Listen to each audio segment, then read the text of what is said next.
Do you have wheels that look like this?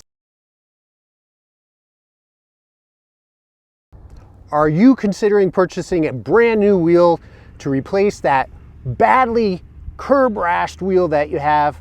Or maybe you are looking to replace all of them, but yet you've seen on YouTube, well, there's a lot of videos showing you how to repair it, how to repaint your wheels yourself, and you're tempted to do that. I was, and that's exactly what I did on one of our newest project cars, the 2003 Lexus IS300. I spent a couple days, a lot more time than I thought I would, repairing all 4 of the wheels on this car. And I watched all those videos, I went through all of them, and quite frankly, a lot of them made it look really, really easy. And there was a lot of information that was either missing or not highlighted, not accentuated enough in those videos. I am going to go through a handful of secrets, I don't think they're secrets, but a handful of tips that I think are relevant, are super important, and something you should know.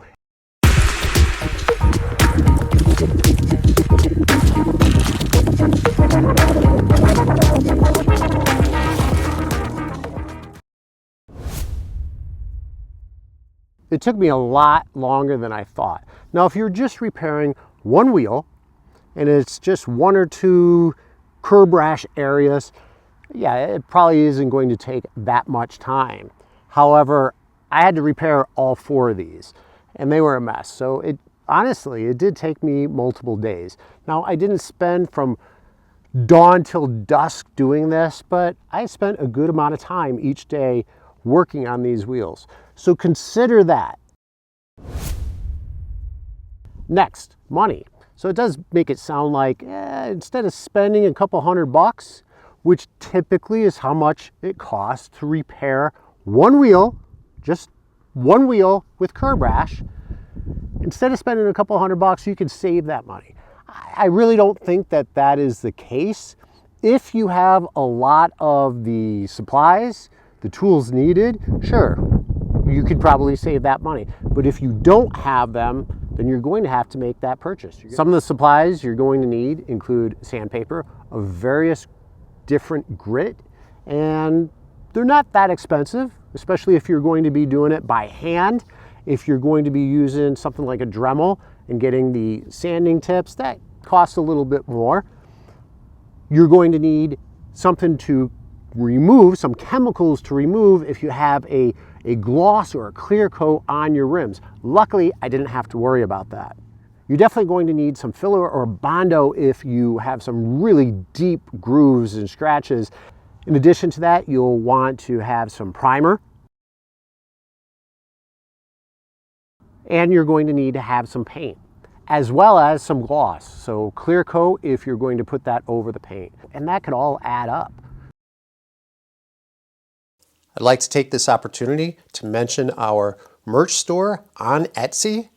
Currently, it includes various designs of shirts based on current project cars, including our 10th gen Honda Accord, our Mark V Toyota GR Supra, and our newest project car, our first generation Lexus IS300. We also have various shirts not associated with the project cars, plenty of designs out there. Go take a look, see if there's something you're interested in, because I will be routinely updating the designs, removing some old ones, adding some new ones. So if there is something interested, purchase it now before it's gone.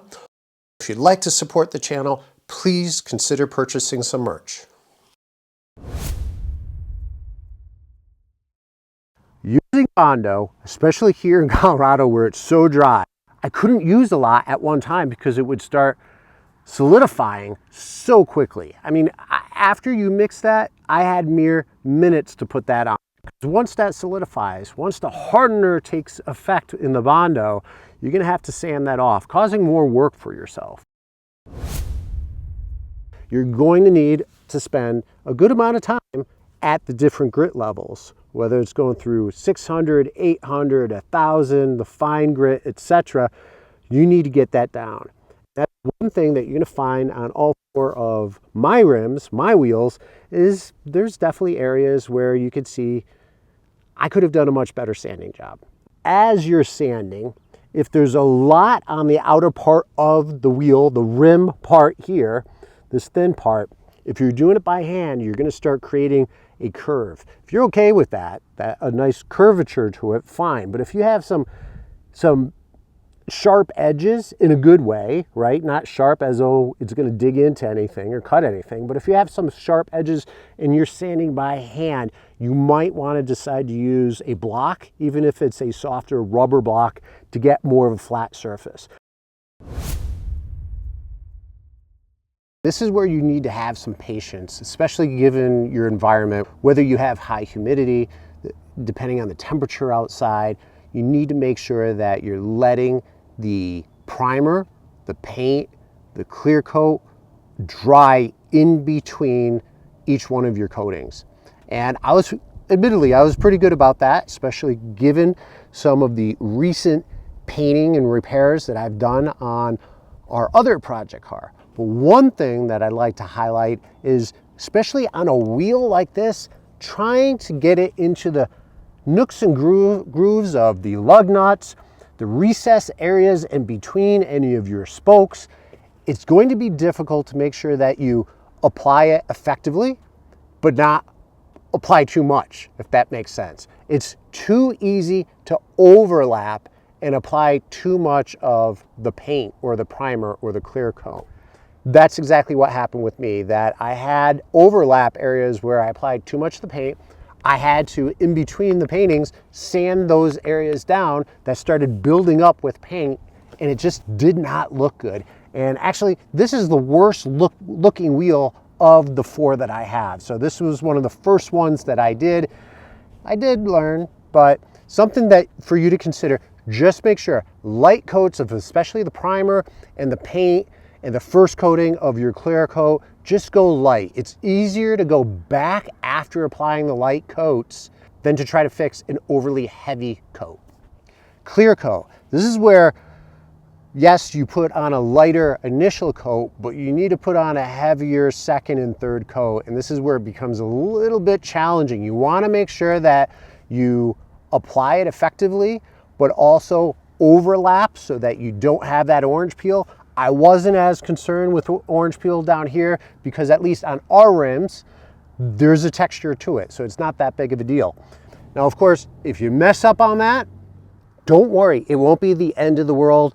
What I did with all of these was I applied some compound to it and some polish. So using an orbital buffer, at first using just a nice lint-free cloth, really made it shine, really made it come out, and any inconsistencies with the texture or from the clear coat application really smoothed itself out. So don't be afraid to use that, to use some polish, use some compound on the wheels after you're done with them.